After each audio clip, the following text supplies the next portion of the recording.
I'm joined on the line today by the Director of the Development Policy Research Unit at the University of Cape Town. He served as economic advisor to former South African ministers of finance. His book, Africa's Lions, Growth Traps and Opportunities for 6 African Economies, was published by the Brookings Institution Press. A copy of this book can be accessed on the link that I'm going to paste in the description panel of this video. Professor Haroon, welcome. Thanks very much, Anatita. It's good to be here. Wonderful. I understand that you co-edited this book together with Professor Finn Tapp, who is with the Department of Economics at the University of Copenhagen. And I also understand he's the current director or the former director of the United Nations University World Institute for Development Economics Research.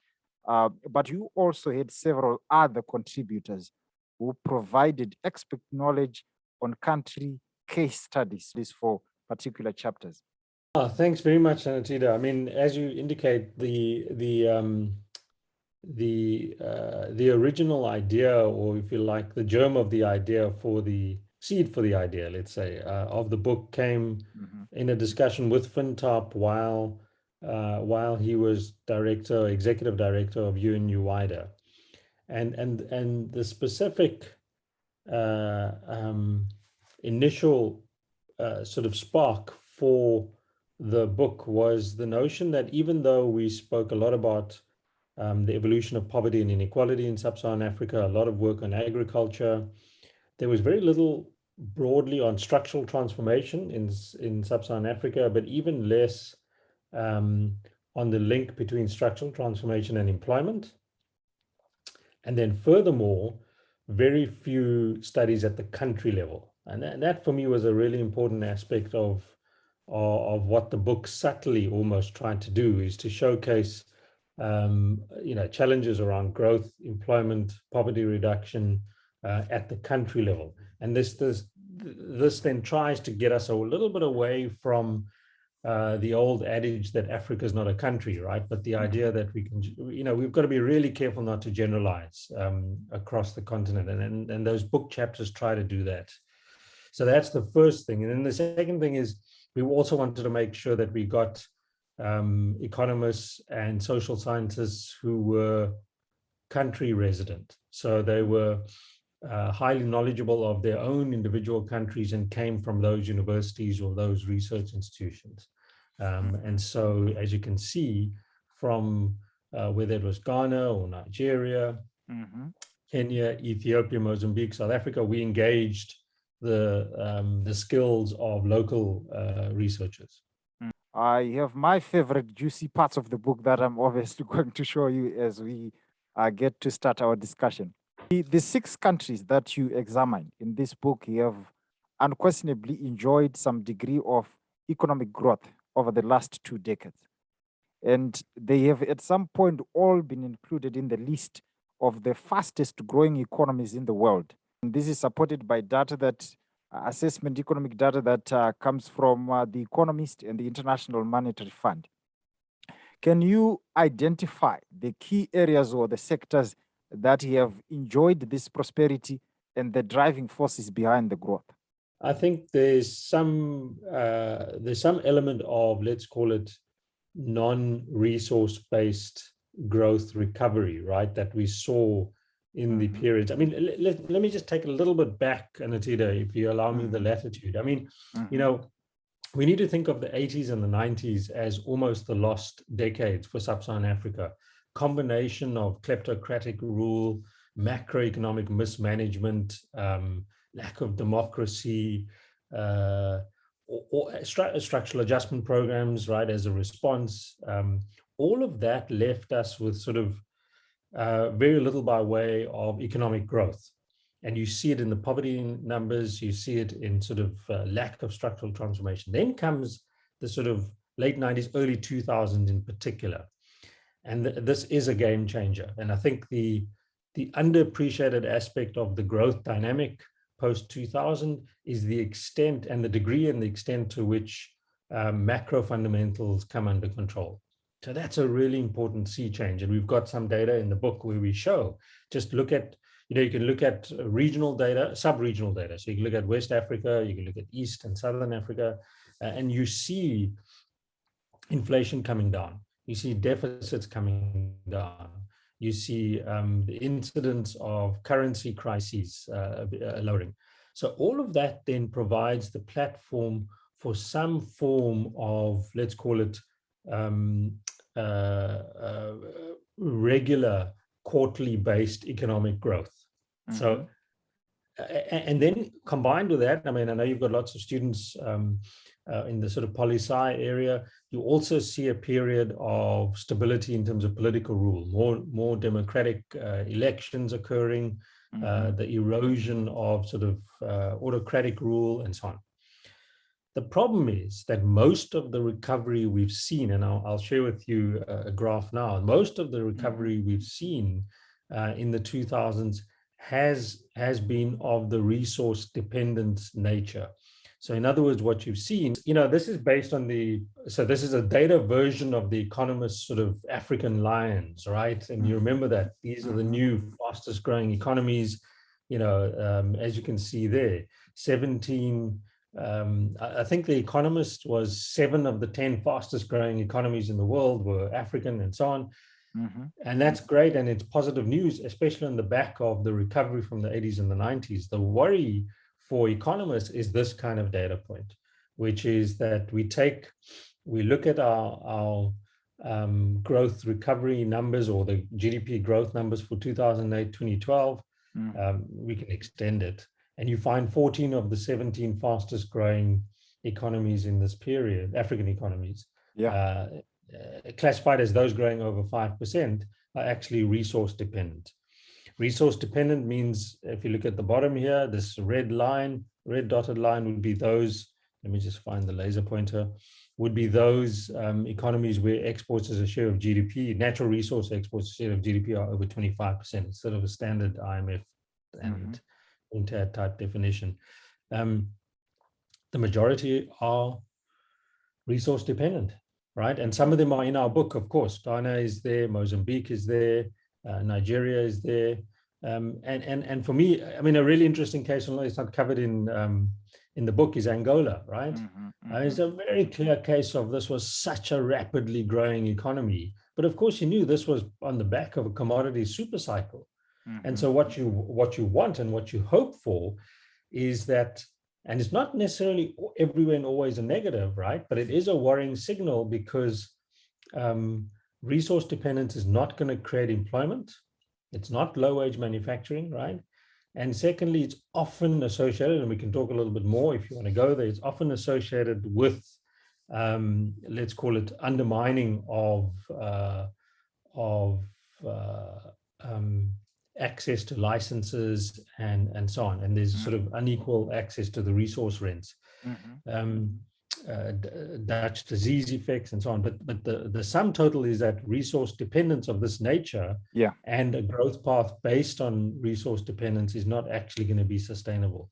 You've got a few, Ethiopia, Uganda here, that possibly, let me just stop sharing, that possibly have managed to grow their economies without a resource or commodity super cycle. But history has shown it's not a sustainable trajectory for long run growth. And I think that's the challenge really, is how do you convert those resource super cycles or the commodity super cycles into sustainable growth? They obviously faced the challenge of the resource scarce phenomenon and its appendage, the Dutch disease. We've seen this with countries like the Democratic Republic of Congo, with Nigeria, with Angola. An interesting aspect of this book is its focus on the relationship between economic growth and employment outcomes at the detailed country level, as the case studies show. Something that has not been examined extensively by various economic literature. Is there evidence from these case studies of mainstream initiatives that have effectively reduced the number of young people not in employment or training, and that have successfully reduced poverty in this group? The challenge really, again, broadly back to the patterns of structural transformation. So one of the key results that's consistent across these economies in the book is the fact that you've seen the almost flatlining of manufacturing as a share of GDP. And that's quite an important message, right? Because what it effectively means is that the one route through which, and of course, from the Great Industrial Revolution, from England through to Japan, and then the East Asian tigers and now China, have all managed to pursue a structural transformation path that's delivered jobs, right? And mass employment through let's call it low wage manufacturing, right? As workers, the old sort of Lewis model, right? As workers move from rural to urban areas in search of low wage jobs, that's the sort of pattern of structural transformation we've seen. So if you're looking for jobs for young people, if you're looking for mass labor absorption across these 6 economies, the thing we're looking for is, well, is there a vibrant, growing manufacturing sector? And apart from a little bit of evidence from Ethiopia, I always think it's overstated in Ethiopia, you generally don't find that's the case in any of our economies, right? From South Africa to Kenya to Ghana, Nigeria, essentially what you've got is a fairly static manufacturing sector as a share of GDP. That's a very, very different pattern of growth that you've seen in Asia, for example. And so effectively what's happened, and I'll show you some graphs, is that effectively you've seen a pattern of structural transformation where, yes, there's been mass urbanization in many of these economies, but individuals are moving from rural into urban informal employment. And so the significant growth of low productivity informal sector employment is exactly the kind of structural transformation challenge that you're seeing in sub-Saharan Africa. So let me just show you some data. So this is, this is what I call my bubble graph. So this is sort of a pattern of structural transformation in Asia, right? And you can see the codes for the sectors at the bottom there, but essentially over the period 1975 to 2010, over this period here, what's happened is declining shares of employment in agriculture and productivity, as you can almost see the visual, right, over time, as manufacturing, which literally, is a visual representation of how manufacturing turns out to be the lifeblood of long-run growth in Asia, sits front and center, and you've got all these sectors supporting the manufacturing growth trajectory, right? And so here you've got construction, wholesale and retail, financial and business services, and just notice the little dot up here, Anatida, that's mining.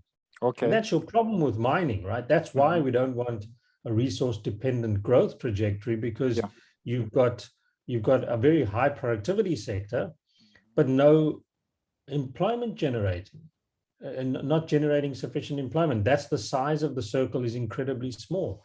And that's your huge challenge, as is well known in this literature, of a resource-dependent growth trajectory. Now, if I take this approach and I ask the question, what does it look like for Africa? And it's a very different graph, right? Yes, there has been urbanization. So there's been this collapse in employment in agriculture, not collapse, but there's been a decline, right? It's still a large employer, but that structural transformation has gone into this thing called wholesale and retail trade, which is a large employer and very low productivity. That's the informal sector. Exactly. Manufacturing does not dominate at all. Exactly. As compared to what we have in Asia. Exactly. And so what you've got is effectively a manufacturing sector that's not generating sufficient number of jobs and is not particularly productive, right? And in fact, not in our book, but there's comparative evidence about relative wages, where we can talk about how extremely high manufacturing wages are in select sub-Saharan African economies relative to Asian wages, even when you control for GDP per capita levels and so on. But the key point is you've got the structural transformation pattern that's generating jobs in the informal sector for young people. So if you're a young person in Ghana, in Kenya, in South Africa, on average, what's happening is that you are moving in Mozambique, you are moving, yes, true, you are invariably going to try and move from rural to an urban area into one of the large cities, but invariably, on average, you're not getting a job in manufacturing. You're getting a non-wage job in the informal sector. You can even, let me just quickly show you this, you can even then try and do some of the numbers, and it's this data is in our one of the, I think it's the synopsis chapter. You can try and look at manufacturing share of gross value added. We take some select set of economies. I mean, you just look at Tanzania, South Africa. The trend is very clear. Botswana, not only are the shares of manufacturing as a share of GDP fairly low for some of the economies like Ethiopia, right? That's my point about Ethiopia, but they're not really dynamic. I mean, Nigeria has completely collapsed. Mauritius has also seen a decline, and that's usually the star performer. And so in many ways, what's happening, let me just stop sharing. In many ways, what's worrying is despite these very high growth numbers, right? And you'll see it again as we're going through another commodity super cycle. And so you're going to see growth picking up in Zambia, right? Copper rich in Nigeria and so on. But the question is always, is it resource dependent, that growth trajectory? And if it is resource dependent, which it is, then you've got a problem. You've got a structural transformation blockage problem, right? And that's what we're seeing in terms of our long run growth dynamics that make us very different from Asia. Is there any evidence, again, that the growth that these 6 countries have enjoyed over the last decades or years has spilled over to drive the growth of other African countries? I think what you're alluding to is this idea of regional anchors. And I think it's a very important idea for the continent. So, you know, in West Africa, you could argue, you know, Nigeria, Ghana, Cote d'Ivoire would be your regional anchors. Kenya is very clear with Ethiopia, regional East African anchor. And Nigeria for ECOWAS. Exactly. And so this notion that there are a subset of large, dominant, economically vibrant and politically stable economies that then create regional economic spillovers is a really important conceptual point about growth dynamics in Africa, right? So if we look at South Africa and the positive spillovers it's had in Mozambique, I think that's really important, right? And in fact, even in some cases acts as a security buffer, right, for the problems currently in the northern part of Mozambique. South Africa has come in as a sort of protector. So I think, you know, the extent to which regional economic integration serves as a fillip for economic growth is crucial. I think South Africa is very clear as a strong regional anchor in Southern Africa, right? I think there's a broader partnership point. So the fact that South Africa could act and does act as the financial pipeline for all the deal making and investment deals that are done by foreign investors in the rest of Africa is quite important, right? So that's the sort of local know-how that South Africa's financial services sector can provide, for example, right? The vision of a United States of Africa is proving to be a very, very formidable task to achieve. But at least we could start with those loose unions that can get us to integrate economically first and possibly achieve a much more greater degree of political integration in the future. It has been argued elsewhere that employment alone is not sufficient to keep people out of poverty. And the existence of the social group commonly known as the working poor is a clear evidence of the validity of this claim. Thousands of working men and women still find themselves trapped in poverty, not only in Africa, but the world over. how could targeting and incentivizing the payment of a living wage make it more effective at reducing household poverty, especially in the country case studies that we examine? First, let's understand conceptually what we mean by the working poor. I mean, it's a measure that the ILO initiated, and let's be very clear that what it does is it measures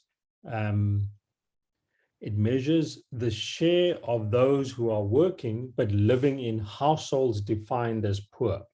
So I think as long as we understand that's the measure, right? So when we say the working poor, we haven't derived any low wage line or minimum wage line. We've essentially looked at the individuals categorized as working, doesn't matter, formal, informal, the type of work doesn't matter. But the poor part of working poor is defined by the households they live in, being defined as poor, right? And that's then where the poverty line is set. So with that in mind, again, if I can show you some of the data, so what we have is very clear evidence, as you have correctly indicated, Anatida, is that the share of the working poor as a proportion of all the employed is the highest for sub-Saharan Africa or Africa, doesn't matter, right? Relative to other regions of the world. I mean, the second highest is South Asia, but that's only about 11%, right? Whereas you've got more than a third, just under 40% of all employed individuals are actually working, but living in households classified as poor. Now, I think this is a $2 a day line.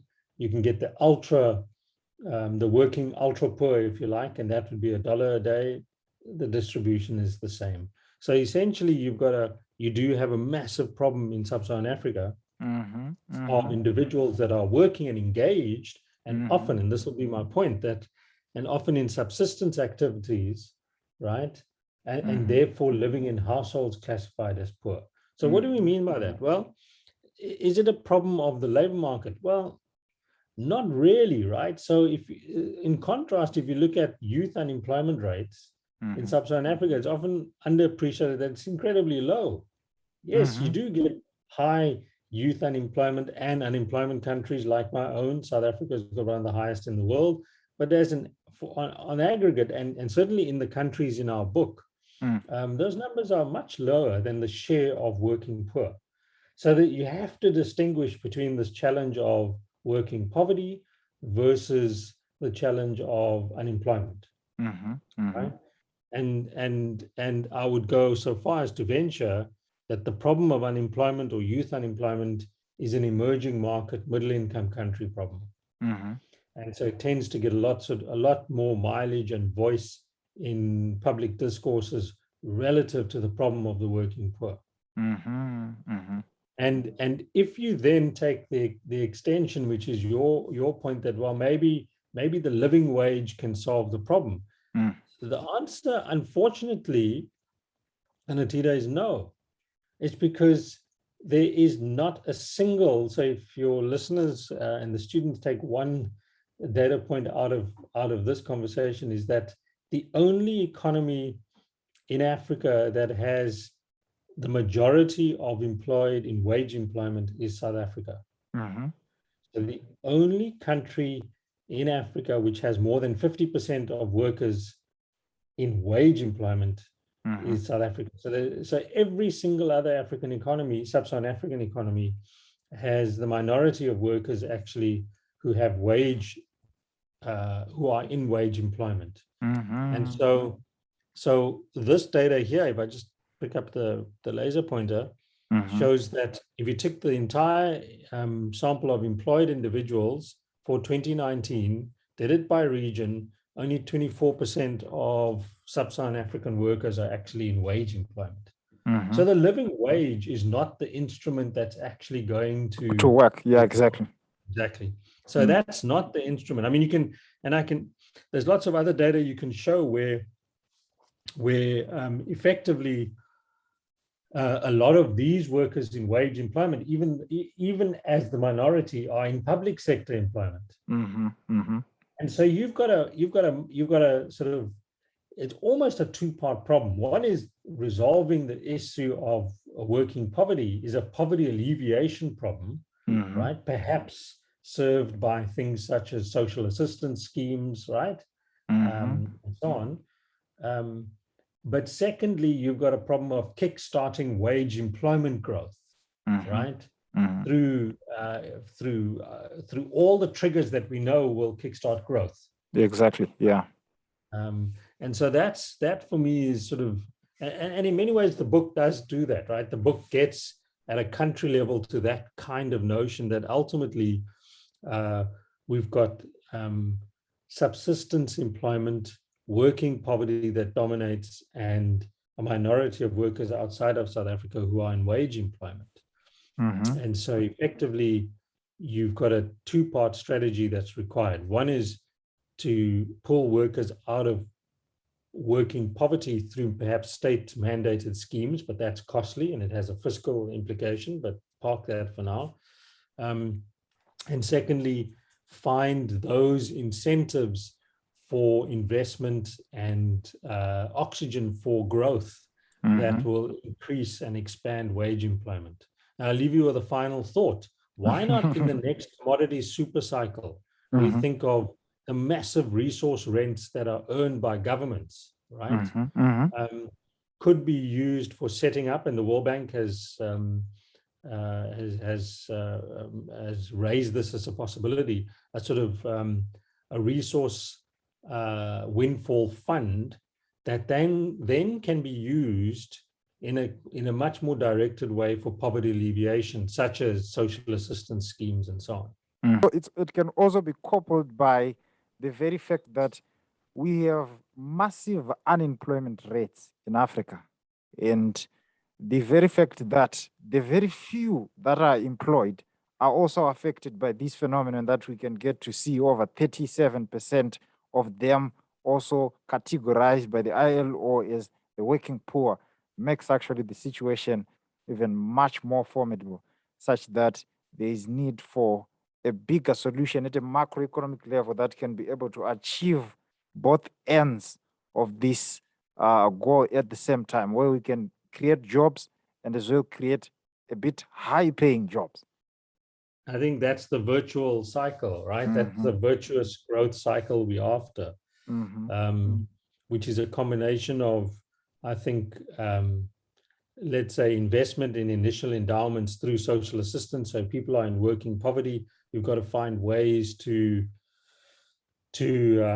increase either productivity of employment, but also some kind of social protection, whether it's ensuring that income can be used for building capabilities in education, social safety nets around housing, water, all sorts of inputs into, let's call it the household's ability to become more productive.